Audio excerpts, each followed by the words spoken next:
Welcome back to another episode of the Corrosive EV podcast. And yes, we do read the comments, especially on YouTube. So when someone said, less Randy is more, oh, you had no idea how wrong you were. Hello. Big slap in the face for you. And not only that, when someone said they can do a whole episode of Randy just doing the Trump, you had no idea how much trouble you were going to be in. Believe me. Have you realized what you done? Because believe me, Mike, he has every idea. We'll save that for when we have Drew with us, which might be next week. Unfortunately, he cannot join us this week. If you are following Corrosive EV on X, he unfortunately he has a family member. Just there's stuff going on. He cannot be with us today, but he will be back soon. We're wishing him the best and hope everything is going well with him and his family this week and every day afterwards as well. But fear not, for we other EV owners and Tesla owners, we will not be changing the name to Talos of Tesla podcast, because even though we are Tesla owners, we are EV fanatics, and we none better than having us two here today to talk about. We were so ecstatic about last week's episode, guys. We talked about me a lot because, come on, I had the big trip that came up, and it was interesting. No one knew what a road trip like that would look like with EVs only. So, in that sense, no one could have guessed it. Not me. Who would have thought? Not me. I didn't know what that was going to look like, but we're not going to talk about me this week. So there you go. Instead, we are actually going to talk about some EV news, rumors, excitements, soon to be announcements, and all other things for the next hour. But first, my dear friend Michael, how are you doing today? Wow, you used my full name. I feel That's how you know I care. Taken off guard and on guard. Off guard and on guard. I'm doing all right. Enjoying the Y. It really needs a cleaning. It desperately needs a cleaning. I haven't given it any car wash in like a month or so. A month or so. It's been probably 2 or 3 months. But still looks good. I accidentally, I guess a little update on it. I've got some dentist tools for work. Don't ask why I have dentist tools, even though I'm not a dentist or why? A hygienist or anything like that. I told you not to ask. I'm going to ask. Why? Well, I'm not going to give you an answer, but I had it in my back pocket when I left for work yesterday. What? Oh, right. Like how I had this cloth in my back pocket. Oops, poor you. But, that's funny. I forgot that I still have reactions right here. I saw it. But, nothing from... Oh. Sorry, Discord. Sorry, YouTube. Wow. That was... Fireworks everywhere. Carry on. We got Katy Perry going on right now. But, yeah.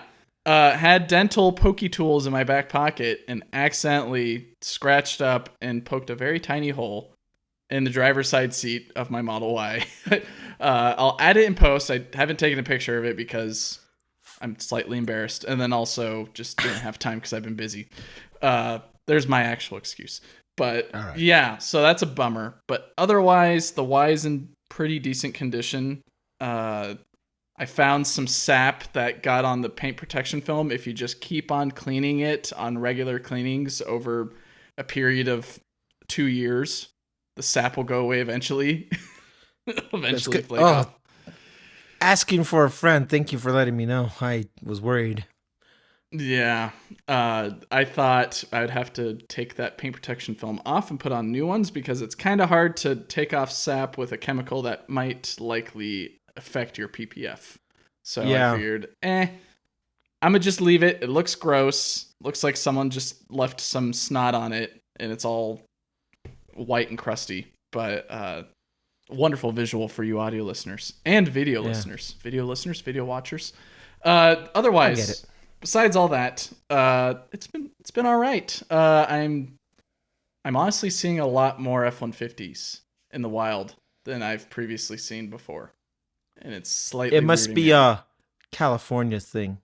It's a Bay Area thing. Somebody near my house drives an Ioniq 5, and I am trying to chase it down, follow it in my camouflaged green wrap. Oh, actually, speaking of, before I tell you that story, my Model Y needs a wash as well, and we took it to a car wash yesterday. And okay. First of all, there was collateral damage across country, we found out.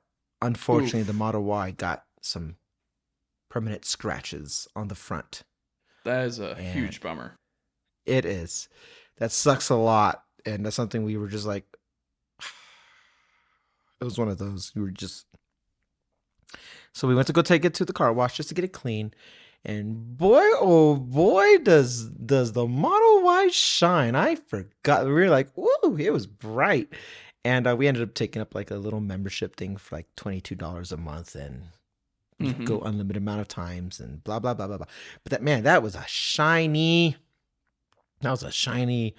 car afterwards. I took it out today. I took it to Apple when I went to go return my headset, and we drove, and it was still just like, it was so bright. And then when we came back, there's some weird icy fog happening right now. So by the time we got back, the car was completely dirty right now. So I'm like, oh, well, glad we got the membership. So maintenance on a Tesla feels just as maintenance-y, I guess. But anyway, when I'm driving around the neighborhood, getting familiar with my new town, I have seen this white Ioniq 5. And I'm like, who would have thought? Back in Virginia, when I was living out there in the middle of nowhere, somebody had a white Lucid. That was weird. Still weird. Blows my mind. And that was in my neighborhood because it was right by the shopping center of where I lived.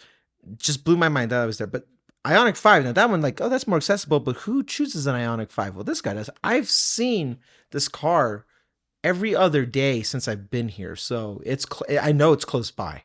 I'm trying to find it so I can ask him questions about it. Maybe even say, hey, I do this podcast. Can I take some video? And just get familiar with, because if there was one car, or if there was one, not car, if there was one ecosystem, if there was one other thing that I was interested in, it was the EV6 or Ioniq 5. Those were neat. Those were interesting. No Rivian, no Tesla, but you had my attention. No Fords like you. And surprisingly, at least not yet, I haven't seen any Rivians, which is weird because Colorado, really, you think strange. I saw them every day when I would come out here to visit. Now that I'm here, they're like, oh, he's here, hide. they went all the way up. They're like, nope. I guess they opened up a Rivian service center here in where I live.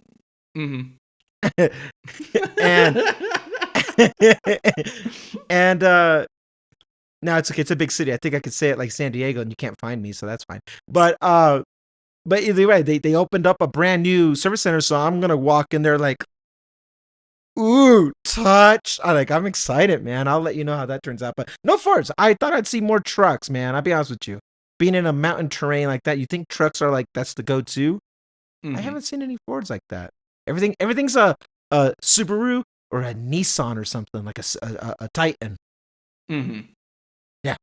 I really wonder if they're going to electrify the Titan since they're discontinuing that. I think Nissan would benefit from having a kind of like a Rivian-esque competitor, but it's not a direct competitor.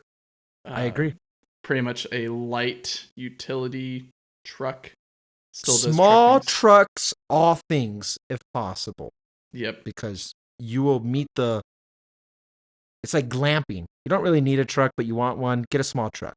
Don't get those Silverados, those 250s, those Rams, all this stuff. You need a big truck to lug all those things around, all right? So I yield. I don't need one like you do. Fair. We don't need the big truck, but it's nice to have for a lot of the use cases that we do use it for. But oh man, I don't see a case where you could have done that cross country thing and come hang out with me in a smaller truck. That's a lot of lugging. We could have just taken longer. I think it would have been theoretically possible with if we wanted to go smaller truck and things that are on the market, and not considering Rivian R1T is too much of a smaller truck, I would say the Telo could probably do it, the Telo truck. Oh man. But it would just take us, it wouldn't be a couple month excursion road trip. It would be now there's a name I haven't heard in a long time. Yeah, I guess a little news on that front, since we want to maybe probably dive into some EV news. They mentioned on their Discord that they're moving to a new location in their San Carlos area, where they operate, which is pretty exciting. That means that they mentioned that it's a bigger space, so that means they've got more opportunity to have more of their workers come in, along with put in a lot more prototypes, test beds, whole bunch of other things that they want to try to figure out with the Telo truck, experimenting with different materials and styles. I think is a great move, because being physically in that space with Drew and Jason and Forrest, it was a small area. It felt like it was a place for 2 people, even though that they have more than 2 employees. So they definitely did a bigger area. So I think well deserved. Hopefully the move goes well for y'all at Telo if you're listening. If not, oh well. Oh well. They're a pretty cool company, but yeah, towing with the Telo. I remember when you got me onto them last year, or was it 2 years ago? It was last year. Last year when you it was a You and I podcast, and you introduced me to Telo, and I was like, I think it's been that long since we've had a You and I podcast. Yeah. Almost, yeah, feels like it, doesn't it? You got me on to Telo, and then when you and Drew got to go to, it's you're the driving force of Telo. I feel like I would have never known about them if it wasn't for you, and I hope they're one of the ones that make it, and I think it's because they're in the Aptera way, not because they're looking like a brand new design, but because they are going against the grain of like what you expect from a certain style of a certain model vehicle, in this case a truck. I think that's it's anything that's like helps you stand out. Really, at the end of the day, it's just about like standing out. The size of a Mini Cooper, but a truck. What? Yeah, Telo would be fun to see, but I'm not holding my breath just out of I don't want to be let down. I'll root for them, but I'm not putting my money where my mouth is. I'm not an investor, and you know, I just or a reservation holder or anything like that. I'm not a nothing. I'll be I would say one little tidbit of knowledge for you and everyone else that also came up in that Discord is a study. Some wonderful study came out where it was found that every 10 centimeters that I believe it goes like this. Every 10 centimeters of bumper that you add in height to your vehicle increases the likelihood of fatality of a pedestrian by 20%. Not the likelihood of a pedestrian being hit by the vehicle, but likelihood of a fatality by 20%. It gains 20% every single time you add 10 centimeters to the bumper in height, which is a bit insane to me. Why? Yeah, because I don't it's understand. A bigger wall. It becomes a bigger wall that's hitting them. Do you want something that ramps, kind of like what the Telo's shaped like, or at least a sedan, where the passenger is able to get deflected on top of the vehicle and over? Or do you want a giant wall of metal that is imparting more force on the pedestrian, causing them just to gain that speed and momentum, and then also damage, and then flying the way that the vehicle, I guess, is going, because you're not going to stop the vehicle like Luke Cage or Superman or anything like that. It's going to go the other way. I'm watching the rest of Luke Cage. That's why I mentioned him. But catching up on all of these Marvel TV shows so I can say, yeah, I'm done, and then close out the Disney Plus subscription. But yeah, I thought that was a tidbit of revelation of our big trucks really needed. And I kind of want to segue into this as well with you, since you talked about damage on your Y, and also we're talking about trucks. Have you heard about the rusty looking Cybertrucks coming off of the production line? No. So, this of course is on fire, theoretically, in the media and presses and everything else, that there are customers that are either getting delivery of their Cybertruck or have had their Cybertruck for maybe driven at 100 miles or something like that, and they're seeing flakes of rust or rust-like looking defects or anything like that on their Cybertruck. And it's not just the hood, it's also on the sides and on the back panels as well. So it's not like they're getting damage from driving like heavily in the rain or anything like that. It could be because of that as well. but there's a lot more reports coming out that people are seeing rust-like indications on their Cybertrucks, which is interesting because it's a stainless steel body, right? So you'd assume it's not supposed to rust. Yet rust is there. You leave a stainless steel knife in the sink long enough, that sucker rusts. I don't think stainless steel means what people think it means, including myself. Bingo. Yeah. Everyone thinks stainless steel equals no rust. No. You can. There's many different cases where that is. Rust isn't a stain. Rust is a damage. It's a lifestyle. Stain is like, you take a Sharpie, that's gonna come off. You take spaghetti sauce that's just caked onto your plastic Tupperware. You put it on the stainless steel, that's gonna come off. You rust metal. Metal is metal, and metal's gonna rust. Pretty much, yeah. Yeah. With materials, if you take it at the macroscopic or microscopic level. As I drink from my stainless steel tumbler here. Right. Thankfully, it's lined on the inside as well a bit. But what was it? Materials are porous, right? So, in which I got a lot of this from my background as an engineer, but then also what really helped and reminded me of material science and all that was Bearded Tesla Guy on YouTube. He just did a video, I think as of 7 or 8 hours ago of us recording this podcast. He did a video on what can you do? Like, is this rust? Are Cybertrucks rusting? How do we combat this and all that? And revealed that, oh goodness, I forget what compound that he uses. Basically, it's some fluidic compound that you can apply to the surface of the Cybertruck, and it acts like a sanding / layer removal solution, where you wipe it lightly on the surface of the Cybertruck, and it does remove this rust. And what his hypothesis is that, or why this rust is here, he thinks it's because of the environment that the Cybertruck's in, not necessarily because it's raining in Austin, Texas, or it's too snowy in Austin, Texas, but he thinks it's because of the manufacturing machines around it and all the metal particulates of rust, of oxidized metal, sprinkling down onto the Cybertrucks during the production, assembly, and shipping processes.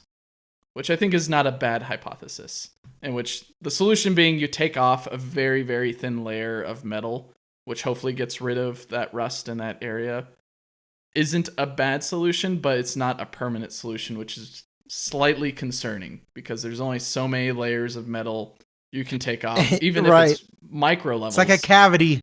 At that point, when's the root canal coming? Oh, don't remind me. I think I've had like 4 or 5 root canals in my life, which is awful. Geez. Yeah, my teeth are Cybertrucks at this point. Both in composition and also because they weather away so quickly because my enamel is terrible. So I guess maybe that brings up a good point. Do you think these Cybertrucks off the line then should be given a coat of paint protection film or ceramic coating or something else to protect the stainless steel from not rusting immediately, but maybe over time it eventually wears away and then you finally start getting rust? So that way you don't have people like the person in the Bearded Tesla video immediately get their Cybertruck and it already has rust sprinkles on it and you have to deal with it immediately and baby it to where... I thought Tesla offered you an option to like wrap it or whatever when you were ordering. I thought that was a thing. I know it's a vinyl wrap, but a wrap is a wrap. I thought that was part of the ordering process. So my understanding is that you can add it, not upon the ordering process, because I never saw that, because I got the offer to configure my Cybertruck. I didn't go through the whole process. I just looked at the options and what other things you could add onto it. I don't recall if the paint protection film or wrap was included on that page, but you can order it on the shop, and then a certified Tesla service center or a wrapping center nearby that works in conjunction with Tesla, like the ones in San Diego or Santa Clara or some others that I'm forgetting the names of. You can do that there, and they'll apply it there, but I think you still have to wait to get your truck, and then you drive your truck over to them. I don't think I had no idea. Immediately off the line they wrap it and then give it to you.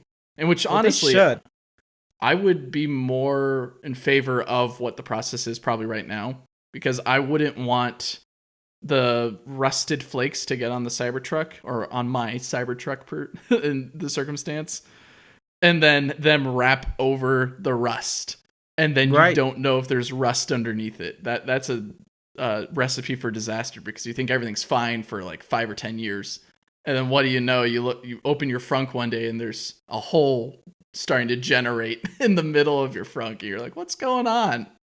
Yeah. So I'd rather you get your Cybertruck, clean it, and then give it to the service center, or you take it to the service center and assure them that it needs to be cleaned with whatever product before they wrap it. So then that way you're on a nice new level of or new layer that doesn't have any rust on it.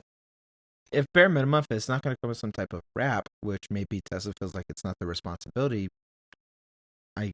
there's a case to be made that it is. But anyway, say it's not, and whatever.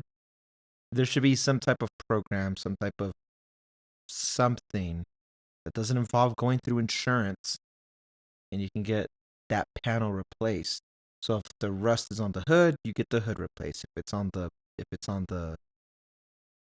the door, you get the door replaced. There's something where it's like there's a program of sorts where it's not going to cost you a full, I don't know, $600 to replace it or something. Especially if it's brand new and you're getting it, like, it's one thing that, like, man, these trucks haven't been out that long, and that's not happening. At all. that is some QC issues. Is it a QC issue, or is it a materials issue? Like, not even if you think about material is the whole quality. Yeah, if you're thinking about the whole entire process of going from an idea to a design to all of the choices of that design, both geometric and materialistic, and then going into manufacturing and production and delivery and transportation and all that. I feel like if we're seeing rust on this thing, and maybe it's because of the manufacturing environment that it's in that we're seeing a whole lot more rust, one solution is isolate it from that area so that way you don't get the metal particulates on it of rust. Control the contagion. Yes, but even still, the environment is still part of that contagion as well, because it's not just the factory that it's built in that is generating metal particulates. The whole world is filled with metal particulates because there's cars, trains, planes, everything kicking up dirt, dust, and whatever metal or plastic or anything else that is getting everywhere. And it's going to get on the Cybertruck anyways. So that's why I think if you don't want to change the material and you don't want to change your manufacturing techniques or anything like that, the only other option I see that's probably cost savings to the point where you don't have to think about the whole idea again of the Cybertruck, just add a layer of paint protection film or carbon coating or anything else to prevent any particulates on that bare surface, which is kind of a bummer, right? Yeah. Does this make you worried about the Cybertruck? This makes me worried about the Cybertruck. Mm-hmm. I don't know if you know what they'll say. We'll fix it in the next gen, the next update, the next whatever. We'll get that resolved. Mm-hmm. How has Tesla responded so far about it? I don't know. I haven't heard anything from Tesla directly at all, and I don't know if anyone's they'll say it's a non-issue. They'd probably say use Windex or some other cleaner to get rid of the rust-looking objects on your vehicle, and probably mention a few other products that you could use. But that feels more like a Band-Aid, in my opinion. And I've always been one that's been fascinated by the Cybertruck. I mean, we've got all the proof of the podcasts here and in the past, and even still now, I'm a fan of it too. Yeah, as well. Like we've talked about it off the record so many times. it's a big warning flag for me that I agree. Even though they assured us that this is a special blend of 3.0 whatever stainless steel that is able to be manufactured in the way that Tesla does it, but is still resistant to the environmental factors, it's still subject to reality of metal rusts. Doesn't give me the reassurance that I used to have about I don't have to wash this truck. It sounds like the opposite, where like you think of a luxury truck as you have to clean it all the time and all that. I thought Cybertruck, you can let it be all muddy and dirty and it'll be fine. Not in this case anymore, is what a lot of these reports are showing me, is that you kind of have to baby this more than what your Ferrari was babied as. If you owned a Ferrari. With the baby diaper. Yeah. It has to have its car cover on it. It's got to be in the garage. It's got to be cleaned every week with the Windex and the non-scratch pads and all that, and make sure that there's no generated lines on it to make it look scratched and swirly and all that. It's got to be done in omnidirectional patterns.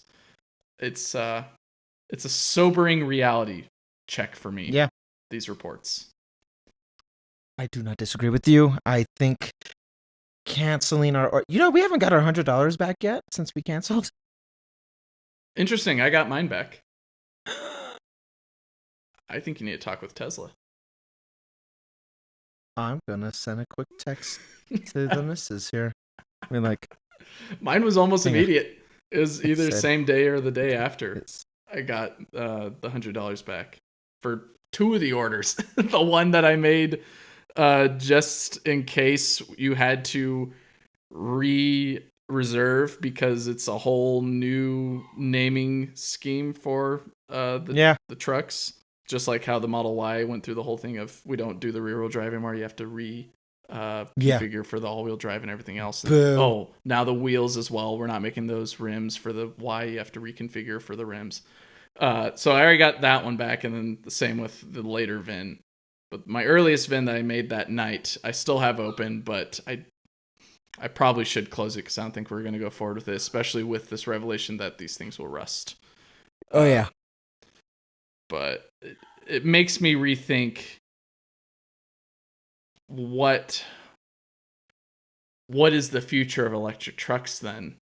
Like, it's not an electric truck. It's a material issue thing like that. Right. It's a Cybertruck problem. Rivian, I don't know anyone who's complained about a Rivian.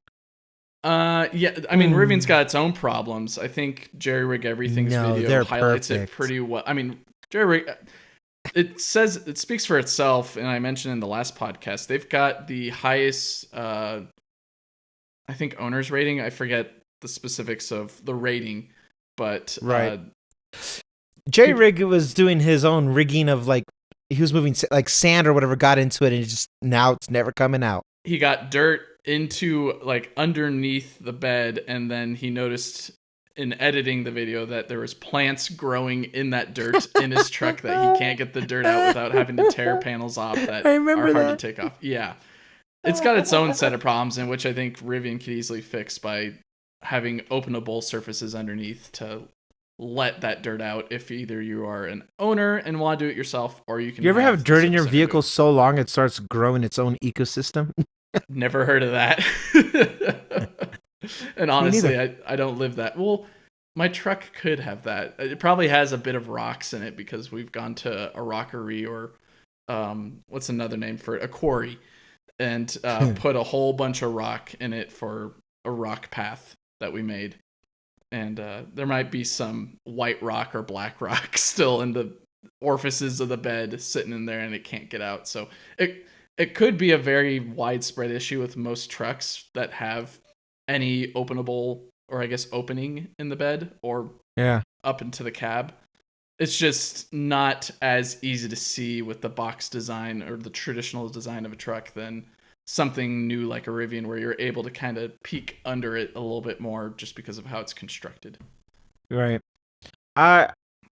This kind of just reassures me that going into I don't want to be an early adopter of something I put so much money into anymore. I speak about that in a sense of, on tech. Talk about it with Vision Pro. With EV, Cybertruck.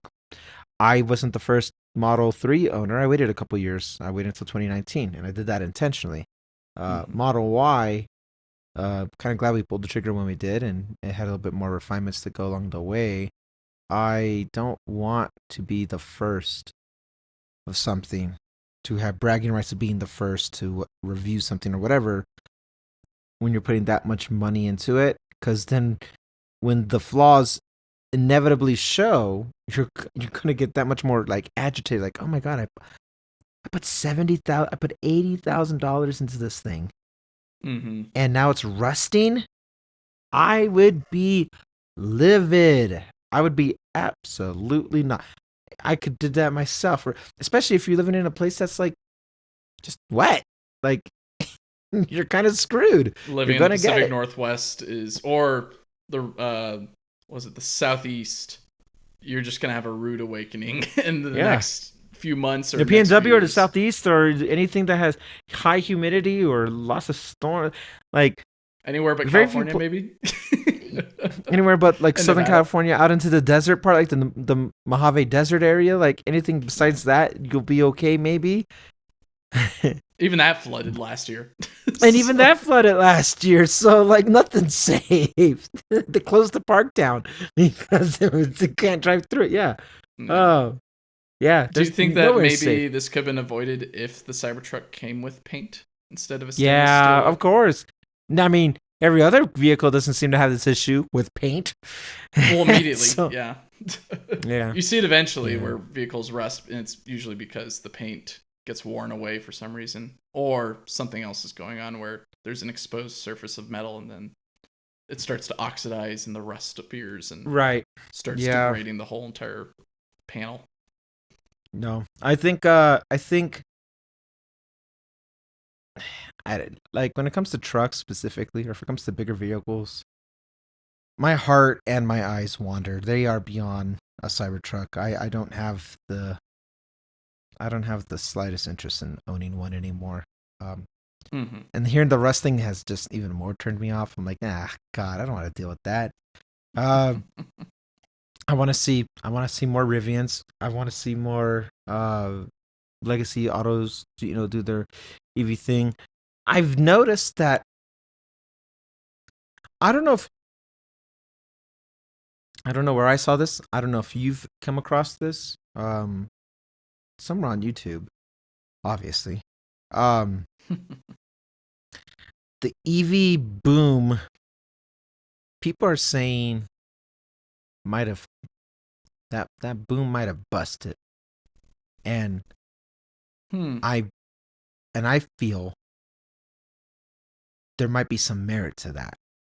Not to change my own trajectory of me following, putting my money where my mouth is and believing into it, but like, let's rewind the clock 2 years. Let's do 2022. I think it was 2022. Biden administration says, okay, we're going to start funding the transition of electric vehicles, and places like California will have their own like mandate of when they have to be all electric, and then everything with this infrastructure act has to go towards EVs. And there was an initial hype wave that kind of came through, but 2022 as a whole was a weird year because you also have crypto and everything. Everybody was just so ecstatic. I think it's just because it's like the first year we're like, oh my God, we're actually out of this post-COVID thing. So everybody just got weird with crypto, NFTs, and EVs. That's all I heard in 2022, And I think they all in their own right kind of popped. And with the EV case, there's a lot of people. I know you know people like this, and I know people like this. We all know people like this, even our listeners. Some people will never EV. They just won't do it. They have trust issues. They don't believe in it. They think it's either a scam or it's like it's a waste. They think it, even if you're following the moral portion of it, it's like you're doing moral harm. Like everyone has their own cases, and I've heard them all. And I'm not smart enough. No, am I in a position? I'm no politician or anything. Like I don't enact policies, and I'm not a subject matter expert in anything except how to operate a Tesla. That's the one thing I like. I am a subject matter expert in ins and outs of a Tesla. I could tell you everything about that company. That's where I draw the line. But its purpose, though, and Tesla being one of the things, like the stock, quote unquote, is going down now. But you can make a case that has to do with Elon.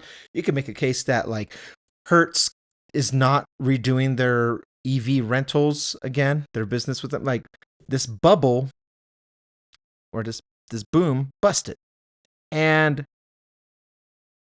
maybe a world full of EVs is further away than we think. But instead of like 2025 or 2030, maybe just a little bit more, like it needs to, instead of ripping a Band-Aid off, we have to have like a proper transition, a turnover of sorts. But I do say, and I would agree to some degree to the cynics of that, that EV enthusiast, anybody who wants an EV for the most part has one, or they're about to get, like, I know people who, ooh. Let me do a quick shout out real quick. I don't even know if he listens to the show. I have no idea, but a longtime Telos fan, at least in the tech, his name is Jay. He got his dream car. He got a Model 3 this past week. Nice. And he was so ecstatic. He was so excited for him. Like, I was like, dude, I couldn't help but congratulate him. He's got his dream job, or at least I think it's his dream job. He works at Apple, and he now got his dream car. He's living the whole Palo Alto dream. What's up? Good morning, Cupertino. Like he's definitely, filling the role of all those guys. But he bought it, and he said in his little announcement post that, he didn't think he was ever going to be able to own one, but he made it work. And he bought used, by the way. So it's not everything has to be new. He did buy a used Model 3, but he bought his dream car. And my point of sharing this story is that the people who want one have it or are going to get one. Like, they don't need the convincing. It's everybody else who's a cynic or a skeptic or something, who don't even want to do the demos and do the test drives. They probably don't even care. Like, a car's a car. And maybe they don't care because a car is a car. You're like, listen, man, I need the cheapest $1,000 car used off of Craigslist that gets me from A to B. I don't give a care in the world about how, where, or what. And those people exist. They're not interested in EVs. They're definitely not interested in going into debt for an EV. Mm-hmm. I don't blame them.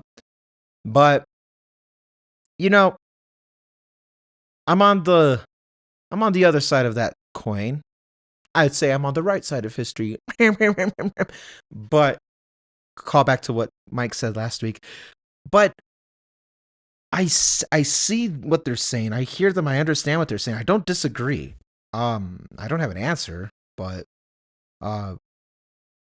when I hear things like this Cybertruck resting, or how cars are just kind of sitting again, like they're just out there and they're just kind of sitting, like the demand is no longer there because the people who wanted one got one, and there's that and the other. It makes me realize how early of an adopter I was, and how there is still a long way to go to get the tech part right. But then when you get bad PR, it was like, a rusting vehicle is not even tech. That's just, what are we doing here? Like, are we being different for the sake of being different? I don't know. But then you look at a Rivian, that wasn't tech. That was just a design flaw, effectively. If it's collecting, dirt, it shouldn't be. It is what it is. In that case, a truck is a truck. Like, a truck is meant to get, in some way, shape, or form, it's meant to be, put through the ringer. It's a truck. But it's such an American thing to say. That's such an American thing to say. Yeah, brother. But I'll tell you what. But that doesn't necessarily mean in one way, shape, or form that, like, these companies are wrong for what they're doing. It just means we have a long way to go still before you can really convince anybody in any way, like, right. I agree. Just got a long way to go. There's a large percentage of people that still need to be convinced that electrified transportation is the way to go. In which I had somewhat of a similar conversation. I'm glad that you brought this up. My father-in-law was in town recently, and he asked the exact same thing, or brought up the exact same thing. Of it seems like that bubble has kind of popped for EV adoption, in which I somewhat agree. I think a lot of the first movers people have come and gone. They got their EVs and now they're done. And then others are still apprehensive about what's on the market right now. For transparency, I've got in the background a giant list of all the EVs modern EVs, I should say, since like 1980s, I should say. That have existed as an EV until today. I don't think anyone's going out and trying to buy I forgot the name of it, but anything that looks like a Model T. And even with the giant long list of EVs that are on the market, whether you get it through cars.com or eBay or whatever else, whatever listing third party to off the dealer lot or directly from the company like Tesla, it seems like there's, like you said, a long way to go for all the use cases that need to be fulfilled and or utilities that are, or financial levels that still need to be met in terms of attainability. And so with a lot of companies, the biggest problem that I see that's a huge variable is the dealerships. I think they push a lot of people away with price gouging, in which I'm not going to give them all of the credit for pushing people away. I think there's a lot of other factors, like you said. And we acknowledge that some people still need to be convinced to even past the dealership barrier. Towing, like my wife, no EV truck that's out today can really do what we can do with our Ram 1500 V6. Right. It's not even. And so, not to say, by the way, that the people who need convincing, not that they're wrong. It's like in certain cases, like you have a use case where it's a necessity, and like with you guys, the necessity is you guys have horses, and that is important. That's needed. And there's other people who maybe they live in a place that don't got charging stations like that or something, and then some people just don't have the money. Even if they buy used, I don't have the money. Even if I buy used, to me, buying used isn't dropping 20 grand on a car. I could buy a new gas vehicle for that amount. No, trade in your Vision Pro and get a car. And you'll have money for Starbucks afterwards still, after trading in the Vision Pro. There you go. There you go. Just get rid of your Vision Pros, ladies and gentlemen. If you notice, I switched out the box. I know we're filmed in a 2-person aspect today, but I switched out my box from Vision Pro to the knockoff certified refurbished studio display, and I'm more proud of that box than I did with the Vision Pro background. It is a simple look. I do have my original box somewhere. I think it's in the attic or whatever. Nice. Still looks really good. Anyways. Yeah, there's still a lot of barriers for people. I don't think the bubble's really burst for EVs just because we've seen a decrease in demand. I think we're into a whole new tier of customers that still need to be convinced. And that I don't disagree with you. The second generation of EVs needs to address. I think it's going to be an order of iterations that need to capture each segment. It's not going to be I don't think it's going to be a fatigue level of adoption where it's maybe FOMO or fine, I'll get an EV. It's more of what more can this utility, because that's what they are, what more can this utility or luxury provide for me and my lifestyle? And it needs to check off a whole lot more boxes. And it's not up to the consumer to compromise for all the things that are on the market today. It's up for the product to meet that expectation in the future. And so there's still that headroom that EVs need to fulfill, and we're still in early days, even though it doesn't feel like we're in early days. Looking at all the EVs on the list that I've got in front of me, it's been like 5 years. For most mass market modern EVs that you can think of, it's been about 5 or 6 years plus, and we still have a ways to go. Yeah, I'm happy I pulled the trigger when I did, because right now the benefit of being an early adopter, and I'll speak just for us. Thanks for speaking for me. Always. Shh, don't worry, Mike. I got it. Don't worry. I'm gonna speak for you. Don't worry. You're thanking me for speaking for you. I got you. One of the benefits of being an early adopter is we get more perks because they're trying to reel us in. They're trying to do market share right now, so you have to incentivize us somehow. So whether that's for us, like maybe say free points for supercharging or something, or a cheaper charging station that will eventually probably go up in price. Won't be $5 a gallon, but 35 cents a kilowatt hour. I mean, that's not bad. That's the opposite of bad. Like at the end of the day, like that's stupid cheap. I don't pay at any point more than $40 to cap out, and that's me doing it on those peak hour times. Like I've gone at the worst times of the days, and I've gone at the best times of the day. They are not bad, and I'm not convinced it'll always be that cheap. I don't think it will be. Just especially if there's more users doing EVs and they gotta like maintenance. I could see it doing the whole capitalism thing. Prices will go up. That's just what happens. So for the time being, for the last almost 5 years, I've reaped the benefit of paying pennies to the dollar, and I don't apologize for that. So in that sense, I've got my money back. In that sense of being an early adopter, and actually in that sense of just being an EV adopter for people who need convincing, I have paid $0 of any kind of maintenance. I've replaced my tires once. I will replace them again, like soon, because they're due for it. Windshield wipers, I fill up windshield fluid. That's it. My brake pads have never been touched. Don't need to. I use regenerative braking.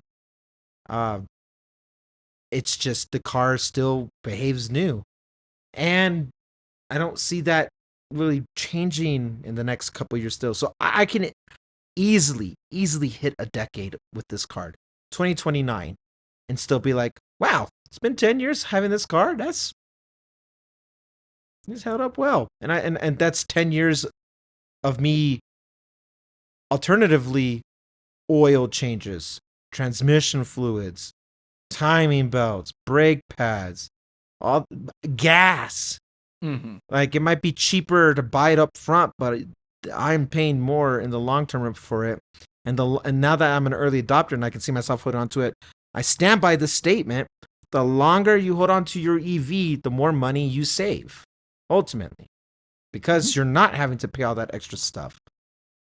And that's you driving like normally. If you're doing some weird stuff with your street racing or going off roading or whatever, of course, then experiences may vary. But for the most part, it's an added cost at the end of the day. Yeah, the EV itself, like, it's one of those things. Maybe I'm in a reflective mood because of the whole Apple Vision Pro thing, but like it's just one of those things you have to demo yourself to actually like understand. And maybe a test ride alone doesn't do that, but the longer you own one, the more it starts to make sense. And that's not because you're trying to justify you spending the money. It just makes sense. The trade-off is that my electricity bill, if I charge it at home, is a little bit higher. Okay, I'm running the heater. Like my furnace is going all the time.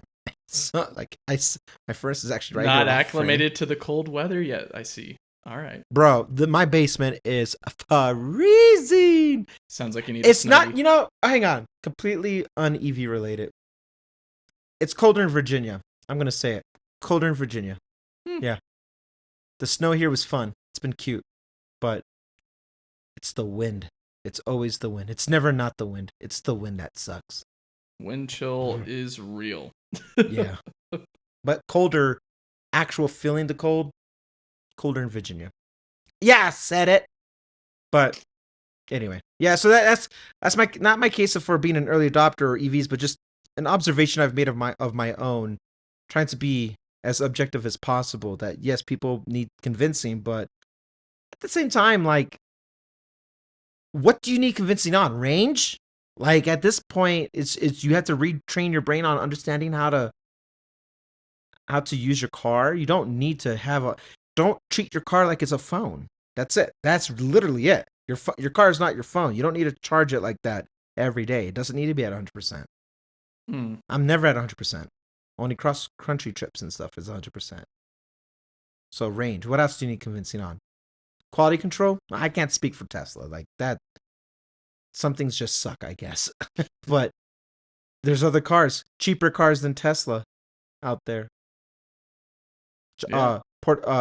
Convenience of charging.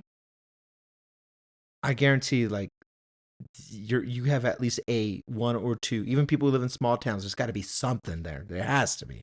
If not, there's plug in like I do every day into a 110 outlet, like one of them little suckers right there in the corner, right there. And that's my primary charging method, is a 110 outlet. I'm fine. You'll be fine. What else? I don't know. So there's a bunch of other factors in which, like I said before, a lot of different use cases.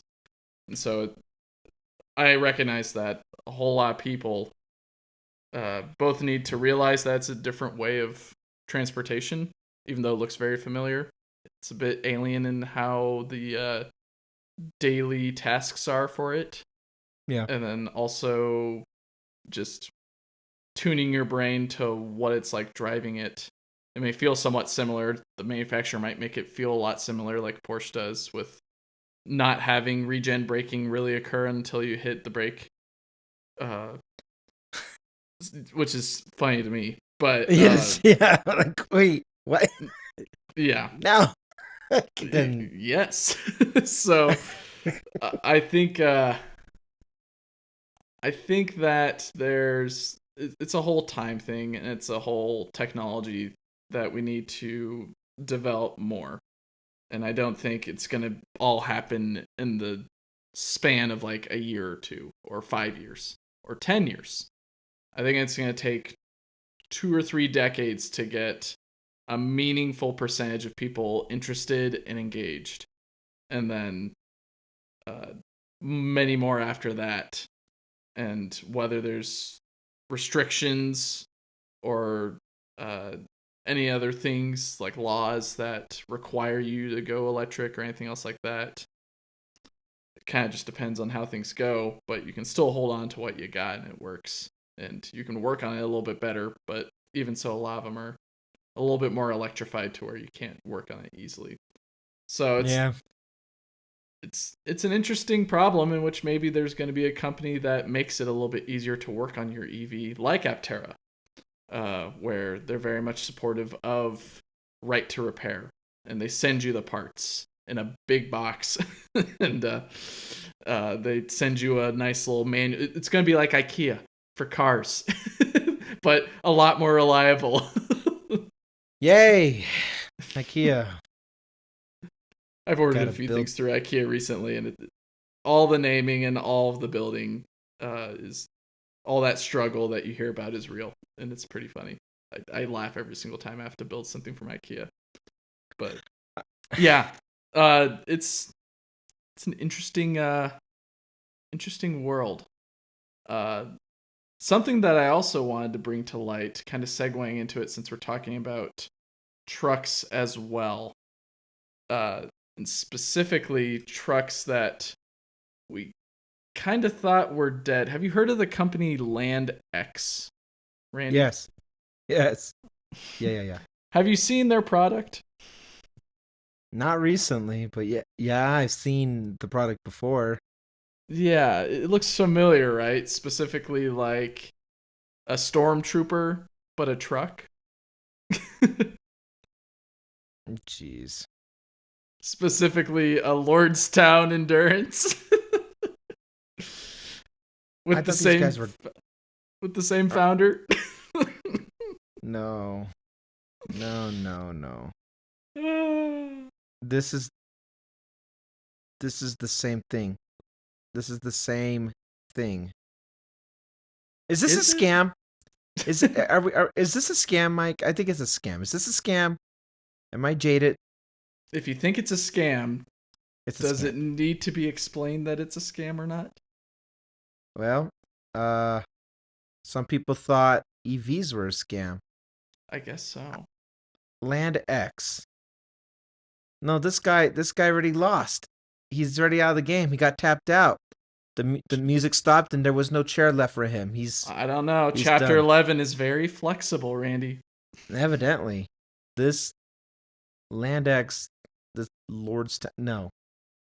When I say statistically they all can't make it, I am talking about this one. Hey, it's back. No. It didn't make it, but it's back with a vengeance. I have died before. It's no. Snoke. Absolutely not. Somehow it survived? Mm-hmm. No. I think they should just take their L. I don't know. What are they what's their what do they bring to the table? Nothing. There's nothing proprietary. There's nothing unique. A lot of them actually are. I like that too.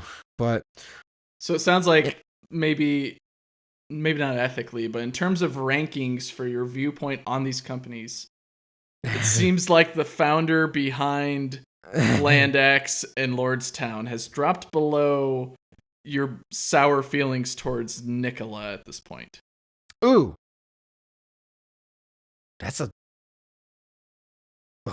They gave up on the Badger. They haven't been parading the Badger anymore. Yeah, they've been focused all on the tray and the one or whatever it is. That company, man. Both of those companies are not going to make it. You don't think so? No. I don't think so. They're not going to make it. They're wasting time and resources. I kind of disagree with you on that. Specifically with NIKOLA and hydrogen. I mean, hydrogen might be a slightly off topic, but it pretty much is a EV with a hydrogen tank in it. It's pretty much what the Ram Charger is. The Ram Charger is it's got a gas generator and they're just connected to the battery. A hydrogen vehicle is typically a whole bunch of hydrogen tanks hooked up to some fuel cell that's hooked up to the battery. And then voila, there's your filled up battery for going places.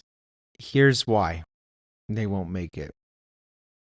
Assuming the previous topic, and we're talking about assuming we are correct. Well, you kind of disagree on that topic too, but assuming I'm correct, that the boom turned into a bust. Okay, so what's left? What's left standing is what's barely scraping by. Mm-hmm. People are not excited about EVs anymore like that. So if they're not excited about, again, this is on the premise that I'm assuming I'm correct there. Nobody knows LANDX or Lordstown. They don't know Canoe. They don't know NIKOLA. They don't know Aptera. They know Tesla. They might have heard of a Rivian, maybe. Even then, Rivian's like on shaky ground right there. They're taking their R2 platform out on thin ice on the lake right there, and they don't know. So that one's tricky too. But these little companies, with what little interest might be rearing on what they're trying to promote, they can't survive. Like the funding will dry out. You can only get so much investors before it's done. And even then, the investors will probably just move on to the next big thing. You had a lot of people investing into EVs when it was a hot topic. Just like a lot of people were investing in the crypto or NFTs or whatever. Like investors just follow the trend because they're trying to capitalize on something. They don't really care about the product either. It's a lie. They don't care. They just care about their ROI. And they will move on to something else. Right now, what's the new buzzword? AI. And then that will move on to something else. I don't think NIKOLA, as its current form, has a purpose. And neither does LANDX. At best, At best, on the worst case scenario, these guys get absorbed from something else and they bring them in talent, advisors, something. There's nothing proprietary-ish. I don't Maybe count. Apple will take them in. Maybe, but like, and when I say proprietary, I don't mean like whatever they're demoing and trying to make work. I like, you got to have something that's scalable, something that's there. And it's really hard. It's really hard to do these EVs. No one is saying this is my takeaway from watching all those interviews, whether it was from Aptera or Telo or what. Like, there's nothing easy about this. It's if you want to make a quick buck, there's other ways you could do this. Way easier ways to do this. Making a startup EV, that ain't it. And if you don't really have stake in the game, so to say, with something, you gotta have something. Like I don't know. I don't know how you can justify his existence. I mean, that's my biggest critique on Lucid. It's not for it, like, oh, it's a premium vehicle at a premium price, and they're supposed to have technically premium build, but I've seen side by side comparisons about how wonky and loose and janky their own interior cabins are too. So like, calm down, Lucid. I don't see the purpose of things that have overlap like that to survive. You need to have some. Tesla survived because it was betting the house. It was betting the company on EV, just not hybrid, not nothing but EV. And Rivian, came out with their SUV and truck at a time where I think timing plays a factor in all this. Their timing was right when they did it. Aptera, I mean, their future hasn't been written yet, so it can go either way. I know how we feel about it. I know, and so does our listeners, but the market decides if they survive or not the enthusiasts. We can make a case why they should be around, but the market will decide that, as will the same thing for Lucid and everything else. So I don't know. You need something like what's your lane that you're staying in? What's the lane that you're good at and no one else is in? And how can you get attention on that? That's all these things are all kind of there. And there's no good attention on NIKOLA. Like it's synonymous with scammy, cheap, pump and dump with the stock. Like it was just, the whole thing was a mess. Lordstown, Jesus. Like, yeah. That's it. Enough said. So I don't see how LANDX is any different. It's the same founders, same everything. We just changed the name, slapped a new sticker on it. That doesn't instill confidence. You gotta, I don't know. It's hard, man. I'm surprised Tesla's has been as good as they are, but you know what they have that nobody else has? They have that freaking network. They're a battery company, they're an energy company, and they make some products to go with all that stuff. And that network is thriving. But cars alone, then you're just a car company. But there's so much more than that. No other company really has that same magnitude. Rivian with their adventure network, sure. Volkswagen with EA, okay, sure, fine, yeah, right. Kinda, yeah. But they got other means of making money too. But all these other guys, dude, I don't know, man. I don't know. I think in specific cases like California requiring more trucks to be, I think Air Resource Board compliant or something like that. Basically zero emission in a sense for transporting goods. I think that will be companies like NIKOLA's or Volvo's as well. Dominant position in that market because there is a need in that market for zero emission transportation of goods. And you can't just send a whole bunch of Cybertrucks with all these goods from point A to point B in California, Nevada, or anywhere else. You need one big container of it. It's so much more efficient. Why send 30 when you can send one? And so that's where I think that companies like NIKOLA, in which they've already proved with their fleet, even though it's a small fleet, a decent whatever uptime that they got, that their battery electric trucks work. And I think that's the benefit, is that they started with battery electric trucks and then want to go with hydrogen electric trucks next. And they want to be more of the hydrogen powered company, to be a little more dominant there and control more of that pie wedge.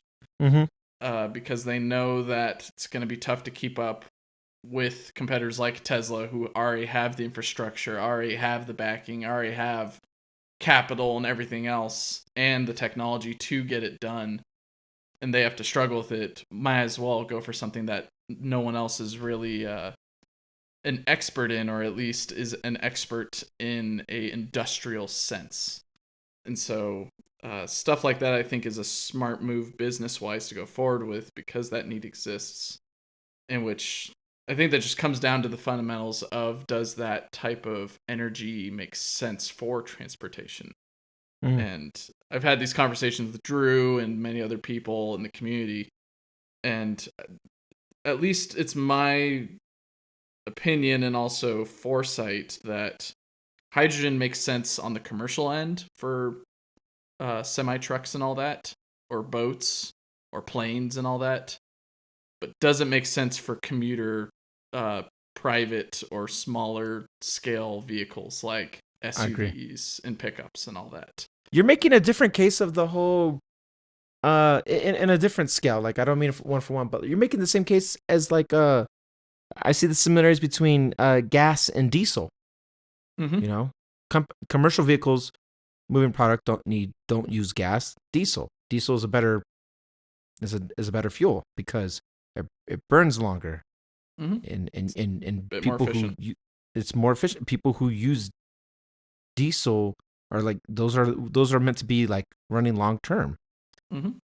So it's like that, you know. It's between you know, what is the average Joe Schmo, you know, to your NIKOLA point, when I say in their current existence of it, like how they launched their company, how they came to market and try to be another vehicle. I just don't, you know, I don't see it. I don't see them being in the space where, oh, hey Mike, let's go buy NIKOLA. Get it? Because Tesla. Yeah. NIKOLA Tesla. That's not gonna happen. Yeah. And they were totally riding on, like, the name itself just irks me, because they were riding on the whole success of Tesla. Yeah, it rides on the but coattails. I'll use their first name instead. I think there should be recognized, though, in this situation, the delineation between early NIKOLA days and current NIKOLA status, in which I'm not the CEO. Yeah, the CEO is now convicted and in jail, I believe. The Trevor Milton, not the current CEO right now. Yeah, DM and find out. Ask him. Yeah, my DM buddy. I saw him online. Was it a while back? And I laughed. But what am I getting at? Oh, I think comparing LANDX and NIKOLA pivoted correctly out of their spiral. Even though their stock is down and all that, you can look at it from a stock perspective, and they're somewhat similar. Though I guess Lordstown is dead, and NIKOLA is still listed, I believe. Yeah, I think it still is, or maybe it got taken off. I forget. But at least NIKOLA's still thriving, and they refocused what their company's about instead of trying to do everything. Like, we're a semi company, we're a pickup truck company, we're an off-road vehicle company, we're a jet ski company. We're all hydrogen. Everything company. Yeah, it's way too many directions that they're going. They consolidated after the kerfuffle that was, I think, 2021. Something like that. And have focused more on the semi-truck and focusing on getting that technology down for the batteries that they're putting in there. And now focusing more on the hydrogen aspect of it, because that's where they want to be leaders. I think it deserves some admiration that they're going for that. that they pivoted away from kind of being the off-brand Tesla, and they're making a name for themselves in their own industry. Even though that Tesla has entered that industry, they've got a different way of approaching it. And are somewhat succeeding. They're still very much a startup in that situation, and it's still early days for them, but I think that they're getting there, where companies like Lordstown, which is now LANDX, or at least the founders moved on to LANDX, feels like a scramble for trying to get your bearings straight again, but not necessarily doing it with a backup plan in mind that's sound. It's more of, let's just get back out there again without a plan. Even though there's probably a plan. Yeah. I don't know what's going on in the background for LANDX and its founder, but to just plaster, here's LANDX and here's the Lordstown Endurance as our truck, it seems very much reduce, reuse, recycle in the wrong way. Yep. Yeah. Well, okay. So with that being said, I would tell you that NIKOLA, I don't have confidence in them. Just that's all right. The offset of them. But to echo off of what you just said, I will credit the attempt and applaud the attempt of trying to at least be different for once, in the sense of like hydrogen. Okay. I don't know if I believe in hydrogen myself, but I'm just one guy. I like observing a bigger. I don't look at a micro level of something. I'm a macro kind of guy. Mm-hmm. So that's where I'm shaky with them. Yeah, it's still early days as well. I agree with you in the sense that it would be a better footing than whatever Lordstown is trying to do. LANDX, excuse me. Ridiculous. Closing thoughts, Mike? I want to try to find one of those endurances online and see if it's up for sale. I would love to, or at least maybe not that, the intentions that you're thinking. I'm more curious about the ownership experience and why they might be on the market as I don't want this, or if it's become that very hot collector's item that someone's hanging on to, or if there's a warehouse of them somewhere that just have gone unsold. I'm very interested in seeing what the fallout is from Lordstown and what that means for vehicle aficionados or those that are interested in kind of defunct EVs, similar to what the out of spec guy found. I forget the car name, but found it in the back of a lot and has been refurbishing it, and it's got an LFP battery in it, and it's doing great. I think those type of like barn finds are the new modern day dumpster diving, or going to a swap meet and trying to find those, hidden whatever that someone doesn't know what they're sitting on. Mm-hmm. A&E should make a reality show out of it, some type of, It will be a thing probably in the next 30 years. An A&E, Storage Wars, but it's for EVs. Yeah.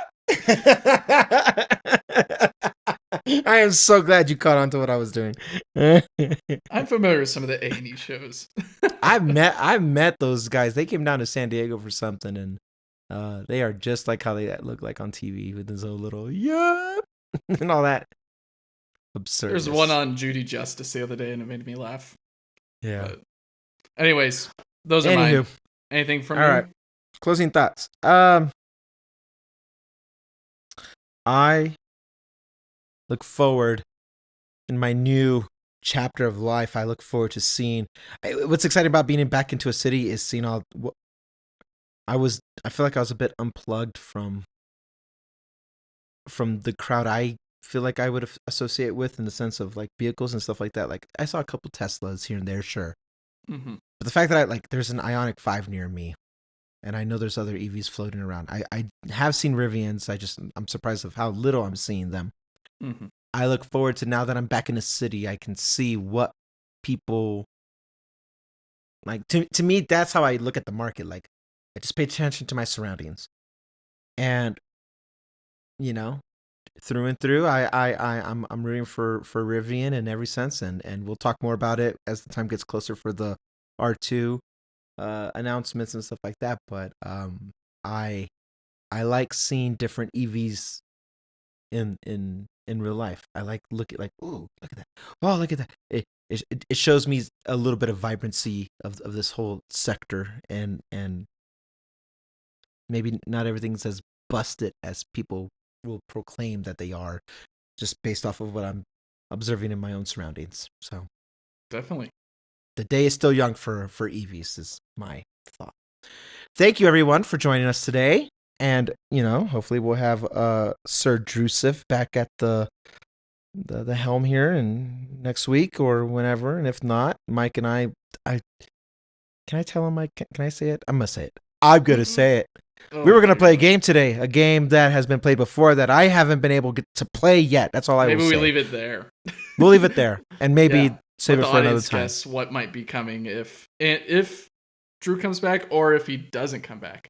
Maybe we'll try and make it next week's episode special. That's right. A returning thing that hasn't been seen in a year and a half, maybe. Something. Yeah. But all the same. Until then, we'll all find out together next week, and we will see you guys in the next one. Take care. Bye-bye.